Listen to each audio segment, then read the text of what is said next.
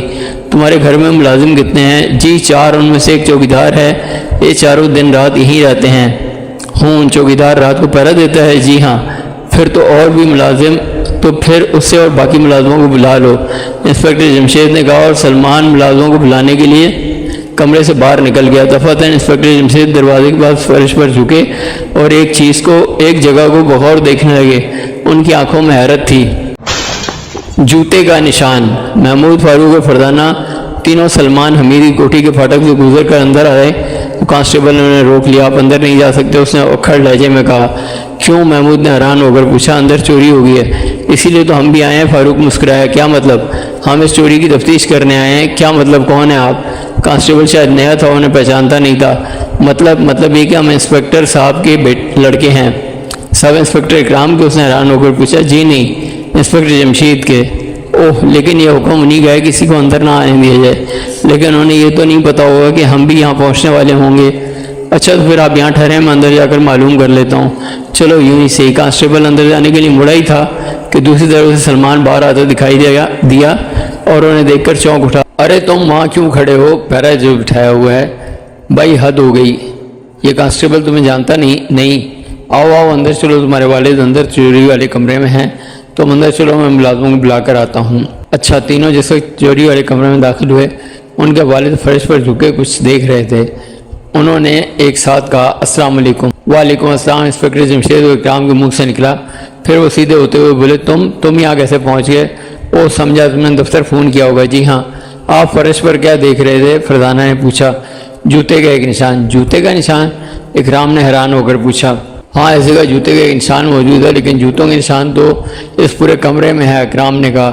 ہاں، وہ میرے اور تمہارے اور سلمان کے جوتوں کے نشان ہیں۔ کانسٹیبل تو ابھی تک اس کمرے سے باہر رہے ہیں۔ پھر اکرام نے پوچھا، یہ ضرور چور کے جوتے کا نشان ہوگا۔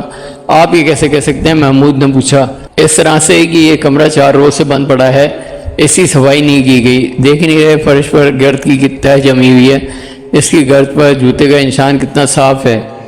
تو کیا چور نے کمرے میں صرف ایک ہی پاؤں رکھا؟ فردانہ حیران ہو کر کہا۔ کیا مطلب؟ کئی آوازیں ابھری۔ مطلب یہ کہ اس کمرے میں داخل ہو کر تجوری تک پہنچنے کے لیے 5-6 قدم چلنا پڑتا ہے، اور اس کمرے میں صرف ایک ہی جوتے کا نشان ہے، حالانکہ ایسے 10-12 نشان ہونے چاہیے تھے۔ وہ سب حیران رہ گئے۔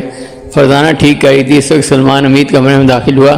ملازم حاضر ہیں، اس نے اس طرح کہا جیسے کسی بادشاہ کے دربار میں کسی کو پیش کیا جا رہا ہو۔ انہیں باری بٹھاؤ، میں بھی تھوڑی دیر میں انہیں باری باری بلاؤں گا، ویسے تم اندر آ جاؤ۔ جی اچھا۔ فردانہ خیال بالکل ٹھیک ہے، لیکن سوال یہ ہے کہ نشان اگر چور کے جوتے کا نہیں تو پھر یہاں کیسے آیا؟ آخر صرف ایک نشان کا کیا مطلب ہو سکتا ہے؟ سب سوچ میں پڑ گئے، مگر کوئی اس کی وجہ نہ بتا سکا۔ جوتے کے نشان نے سب کو چکرا کر رکھ دیا تھا، اس مگر فردانہ، فاروق اور محمود کے ذہن بھی چکرا کر رہ گئے۔ اچھا خیر، شاید ہم میں سے کوئی بھی فی الحال اس کی وجہ نہیں سمجھ سکتا، اس لیے فی الحال اس نشان کو چھوڑ دیں، اسے بعد میں دیکھیں گے۔ ہاں بھائی سلمان، تم اب اپنے ایک ملازم کو اندر بلاؤ، مگر خیال رہے اس نشان پر کسی کا پاؤں نہ پڑے، بلکہ بہتر یہ ہوگا کہ ایک کانسٹیبل کو اس نشان کے پاس بٹھا دیا جائے۔ انسپکٹر جمشید نے تھوڑی دیر بعد کہا۔ ہاں یہ ٹھیک ہے، اکرام نے کہا، اور ایک کانسٹیبل کو بلا کر نشان کے پاس بٹھا دیا۔ اب سلمان نے اپنے باورچی کو بلایا۔ یہ ایک بوڑھا آدمی تھا۔ اس نے بتایا کہ وہ اس سلسلے میں کوئی مدد نہیں کر سکتا، کیونکہ وہ باورچی خانے کے علاوہ اور کسی کمرے سے غرض نہیں رکھتا۔ اس کے بعد شکور کی باری آئی، لیکن وہ بھی کچھ نہ بتا سکا۔ تیسرا ملازم سودا سلف لانے کے لیے ملازم تھا، اور اس کا تعلق بھی زیادہ تر باورچی خانے سے تھا۔ اب پٹھان چوکیدار کی باری آئی۔ خان صاحب، رات کو تم کس وقت تک جاگتے رہے؟ انسپکٹر جمشید نے اسے تیز نظروں سے دیکھا۔ تمام رات صاحب جی، سونے کا کیا کام؟ تم نے کسی کو گھر میں داخل ہوتے ہوئے دیکھا؟ گولی سے نہ اڑا دیتا اگر کوئی گھر میں داخل ہوتا، لیکن پھر بھی چوری ہو گئی۔ خان صاحب، تم نسوار کھاتے ہو؟ کھاتا ہوں جی، اس نے گھبرا کر کہا۔ رات بھی تم نسوار کھائی تھی؟ جی صاحب۔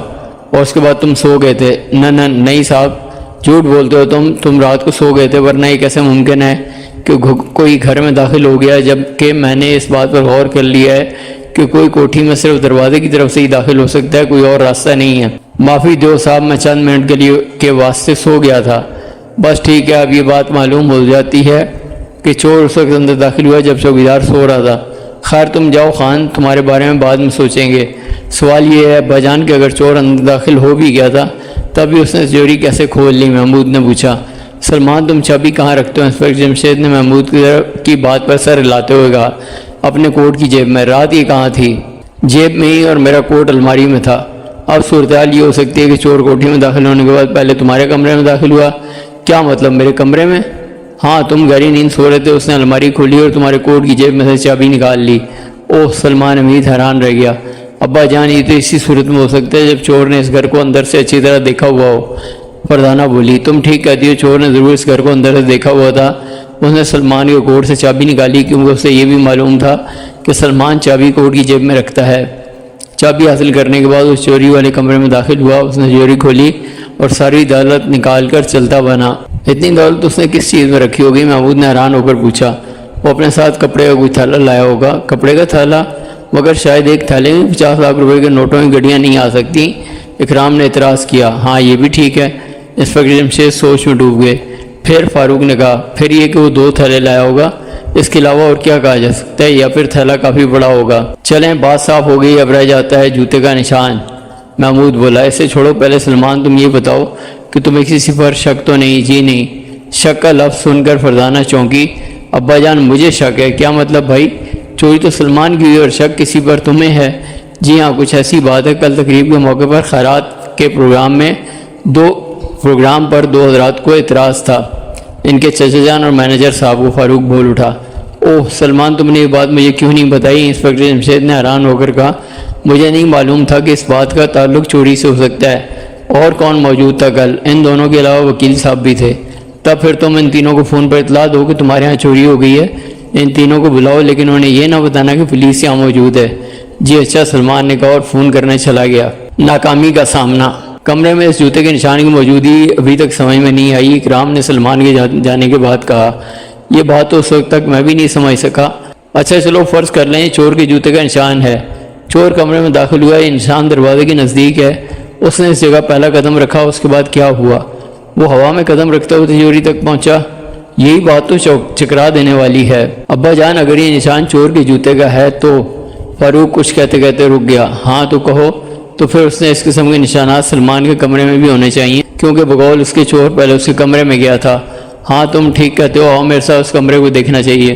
وہ کمرے سے باہر نکل آئے۔ رازداری کے دوسرے سرے پر سلمان ٹیلی فون کر رہا تھا۔ اس نے انہیں اپنی طرف آتے دیکھا تو پوچھا، کیا بات ہے، آپ کہاں جا رہے ہیں؟ تمہارا کمرہ دیکھنا چاہتے ہیں۔ کیوں؟ وہاں کیا دیکھیں گے؟ جوتے کا نشان۔ لیکن میرا کمرہ صبح ہی سے صاف کیا جا چکا ہے، وہاں اب کوئی نشان کیا بچا ہوگا؟ واقعی ہم یہ تو بھول ہی گئے، محمود بولا۔ پھر بھی میں کمرہ دیکھنا چاہتا ہوں، ہو سکتا ہے وہاں کوئی سراغ مل جائے۔ تو جائیے دیکھ لیجیے، وہ تیسرا کمرہ میرا ہے۔ وہ سلمان کے کمرے میں داخل ہوئے، انہوں نے سارے فرش کو بغور دیکھا، لیکن شکور نے شاید کمرہ بہت ہی محنت سے صاف کیا تھا، وہاں کوئی نشان نہیں تھا۔ آپ انسپکٹر جمشید کپڑوں کی الماری کی طرف بڑھے۔ کیس بہت الجھا ہوا ہے، میں تو اسے چوری کا معمولی کیس سمجھا تھا، لیکن معلوم ہوتا ہے یہ چوری کس نے سوچے سمجھے منصوبے کے تحت کی ہے۔ انسپکٹر جمشید بڑبڑائے۔ یعنی وہ پہلے سے پروگرام بنائے بیٹھا تھا؟ فاروق نے کہا، ہاں وہ اس گھر سے بخوبی واقف تھا، اس نے چوری کرنے سے پہلے ہی سب کچھ سوچ لیا تھا۔ ایک بات سمجھ میں نہیں آتی، یہ سلمان حمید کیا اپنے کمرے کا دروازہ اندر سے بند کر کے نہیں سوتا؟ ہاں یہ بات اسے پوچھنی پڑے گی، جاؤ محمود سے پوچھ کر آؤ، اور اگر وہ فون سے فارغ ہو چکا ہو تو اسے یہیں لے آؤ۔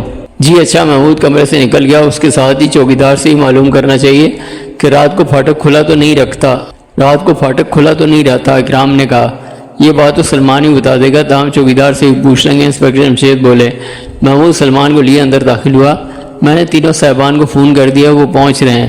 انہوں نے حیرت کا اظہار تو کیا ہوگا؟ جی ہاں، تینوں حیران رہ گئے تھے۔ تم نے انہیں یہ نہیں بتایا کہ کس کس کو بلایا گیا ہے؟ جی نہیں۔ ٹھیک ہے، اچھا یہ بتاؤ، تم رات کو کمرے کو اندر سے بند کر کے نہیں سوتے؟ بند کر کے سوتا ہوں۔ تعجب ہے، پھر چور کمرے میں کیسے داخل ہوا؟ فاروق بولا۔ وہ سب حیران تھے۔ رات کو پھاٹک بند رہتا ہے؟ جی ہاں، لیکن اس کے اوپر چڑھ کر اندر کی طرف چھلانگ لگانا کچھ مشکل نہیں، بشرطے کہ چوکیدار سویا ہوا ہو۔ ہاں وہ تسلیم کر چکا ہے کہ سو گیا تھا۔ اسی وقت شکور نے آ کر بتایا کہ مینیجر صاحب آئے ہیں۔ کہاں ہیں وہ؟ انسپکٹر جمشید نے پوچھا۔ میں انہیں ڈرائنگ روم میں بٹھا آیا ہوں۔ نہیں، انہیں تجوری والے کمرے میں لاؤ، ہم وہیں چل رہے ہیں۔ جی اچھا۔ وہ ایک بار پھر تجوری والے کمرے میں آ گئے۔ اس وقت مینیجر اندر داخل ہوا۔ یہ سب کیا ہنگامہ ہے؟ پھر وہ انہیں دیکھ کر چونک گیا، دروازے پر ہی رک گیا۔ ارے یہاں تو پولیس بھی موجود ہے۔ جی ہاں، 50 لاکھ کی چوری کوئی معمولی چوری نہیں ہے، اکرام نے کہا اندر تشریف لے آئیے۔ جب وہ اندر داخل ہوا تو گرد آلود فرش پر اس کے جوتوں کے نشان بنتے گئے۔ یہ اس نشان سے بالکل مختلف تھے جو نشان انہوں نے کمرے میں دیکھا تھا اور جس کی حفاظت اس وقت ایک کانسٹیبل کر رہا تھا۔ آپ نے خیرات کے پروگرام کی مخالفت کی تھی؟ انسپکٹر جمشید نے اچانک اس سے پوچھا۔ وہ چونک اٹھا۔ جی ہاں کی تو تھی۔ کیوں، اس میں آپ کا کیا نقصان ہے؟ میں برسوں سے اس کارخانے کا مینیجر چلا آ رہا ہوں، اس گھرانے کا نمک خوار ہوں۔ جب میں نے دیکھا کہ چھوٹے صاحب دونوں ہاتھوں میں دولت لانے پر آمادہ ہیں تو مجھے اچھا نہ لگا، اس لیے میں اس پروگرام کے خلاف تھا۔ لیکن غریبوں کی امداد کا حکم تو مرحوم دے گئے تھے، تو کیا خیرات کا بس یہی ایک طریقہ رہ گیا تھا؟ خیرات کے تو خیر بہت سے طریقے ہو سکتے ہیں۔ اچھا بتائیے، یہ کوٹھی آپ کی پوری دیکھی بالی ہے؟ جی ہاں، یہ میری نگرانی میں تیار ہوئی تھی۔ مینیجر نے انکشاف کیا۔ کیا مطلب؟ انسپکٹر جمشید اس کی بات سن کر چونک اٹھے۔ سیٹھ صاحب نے کوٹھی چند سال پہلے ہی بنوائی اور اس کی ساری ذمہ داری مجھ پر ڈال دی تھی۔ سمجھا؟ مرتے وقت سیٹھ صاحب آپ کے نام بھی کچھ کر کے گئے ہیں؟ جی نہیں، ظاہر ہے کہ میں ان کا تنخواہ دار ملازم تھا اور انہوں نے میری تنخواہ پہلے ہی بہت معقول مقرر کی ہوئی تھی، اس لیے وصیت میں میرا ذکر کیسے ہو سکتا ہے؟ آپ کو معلوم ہے تجوری میں سے وصیت نامہ بھی غائب ہے؟ کیا؟ مینیجر کی آنکھیں کھلی رہ گئیں۔ اسے شکور نے بتایا کہ وکیل صاحب آئے ہیں۔ انسپکٹر جمشید نے اسے بھی وہیں لے آنے کے لیے کہا۔ وکیل اندر داخل ہوئے تو ایک بار پھر ان کی نظریں فرش پر لگیں۔ وکیل کے جوتوں کے نشان بھی اس نشان سے مختلف تھے۔ کیا یہ سچ ہے کہ یہاں چوری ہو گئی ہے؟ اس نے اندر داخل ہوتے ہوئے کہا۔ جی ہاں، خالی تجوری آپ کے سامنے ہے۔ تو چور ساری نقدی لے گیا؟ وکیل کے منہ پر ہوائیاں اڑنے لگی۔ جی ہاں، ساتھ ہی وہ وصیت نامہ بھی۔ کیا؟ مگر وصیت نامہ اس کی کس کام کا ہے؟ وکیل نے حیران ہو کر کہا۔ میں بھی حیران ہوں کہ وصیت نامے کا چور کیا کرے گا؟ آپ کی تعریف؟ وکیل نے ان سے پوچھا۔ مجھے انسپکٹر جمشید کہتے ہیں۔ تو آپ ہیں انسپکٹر جمشید؟ نہ صرف وکیل بلکہ مینیجر بھی حیران رہ گیا۔ جی ہاں۔ اچھا وکیل صاحب، یہ تو بتائیے وصیت نامے گم ہونے سے کس کو فائدہ پہنچ سکتا ہے؟ آپ قانون ہے، آپ کو معلوم ہوگا۔ جی ہاں، اگر وصیت نامہ گم ہو جائے تو کہیے آپ رک کیوں گئے؟ انسپکٹر جمشید نے انہیں دیکھتے ہوئے کہا۔ سلمان صاحب کے چچا جان کو فائدہ پہنچ سکتا ہے؟ وہ کیسے؟ وہ اپنے بھائی کی جائیداد کے سرپرست ہونے کا دعویٰ کر سکتے ہیں یہاں تک کہ سلمان حمید جوان ہو جائیں۔ وکیل نے بتایا۔ بس یا اور کچھ؟ اور یہ کہ کچھ حصے پر اپنا حق ہونے کا دعویٰ بھی کر سکتے ہیں؟ کسی اور کو تو فائدہ نہیں پہنچ سکتا؟ جی نہیں۔ ایک بار پھر شکور اندر داخل ہوا۔ آپ کے چچا جان آئے ہیں؟ اس نے سلمان حمید سے کہا۔ انہیں بھی یہاں لے آؤ، سلمان کے بجائے انسپکٹر جمشید نے کہا۔ عبدالرشید نے اندر قدم رکھا۔ انسپکٹر جمشید اور دوسرے دیکھ کر مایوس ہوئے بغیر نہ رہ سکے کہ اس کے جوتوں سے بننے والے نشان بھی اس جہان سے مختلف تھے۔ نئی بات۔ سلمان ذرا تم میرے ساتھ آؤ، انسپکٹر جمشید نے کہا اور کمرے سے باہر نکل گئے۔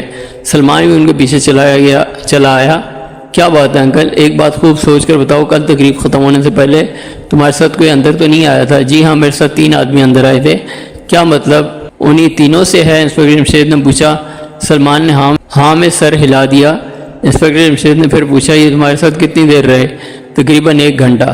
اس دوران تم کیا کرتے رہے؟ ہم باتیں کرتے رہے چچا جان، اور مینیجر صاحب میرے پروگرام کی مخالفت کرتے رہے۔ اور وکیل صاحب؟ انہوں نے اس سلسلے میں کچھ نہیں کہا، کوئی مخالفت نہیں کی، نہ حمایت کی۔ اور یہ باتیں کہاں ہوئی؟ میرے کمرے میں۔ ٹھیک ہے، اس وقت چوری کا یہ کیس حل ہوتا نظر نہیں آتا، جوتے کے اس نشان نے الجھا کر رکھ دیا ہے۔ تم یوں کرو کہ باقاعدہ رپورٹ درج کروا دو اور تجوری کو ایک بار پھر نوٹوں سے بھر دو۔ کیا مطلب نوٹوں سے بھر دوں؟ ہاں، بینک سے نکلوا کر نوٹوں کی گڈیاں اس میں رکھ دو۔ اس کی خبر ان تینوں کو بھی ہو جانی چاہیے۔ کیا آپ کے خیال میں یہ تینوں چور ہیں؟ سلمان نے پوچھا۔ نہیں، ان میں سے ایک، کم از کم میرا یہ خیال ہے۔ بہت اچھا، میں کل ہی بینک سے رقم نکلوا لوں گا، اور اس کے بعد کوئی تمہارے کمرے میں آئے تو دھیان رکھنا، فوراً مجھے اس کی اطلاع دینا۔ جی میں سمجھ گیا۔ اب میں اندر جا کے اس کارروائی کو ختم کرنے کا اعلان کرتا ہوں، چلیے آپ کی مرضی۔ دونوں واپس کمرے میں آئے۔ انسپکٹر جمشید بولے، اکرام کیا خیال ہے؟ میں حیران ہوں، چور نے کوئی نشان، ذرا سا بھی نشان نہیں چھوڑا۔ اس کا مطلب ہے چور کو پکڑنا اتنا آسان نہیں جتنا ہم سمجھ رہے تھے۔ جی ہاں، آپ کا خیال صحیح ہے۔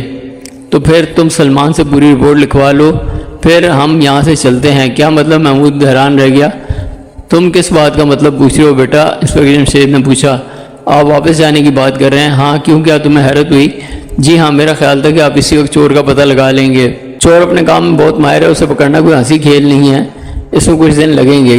لیکن محمود کچھ کہتے کہتے رک گیا۔ کیا کہنا چاہتے ہو ابا جان؟ آپ وصیت نامے کو کیوں بھول رہے ہیں؟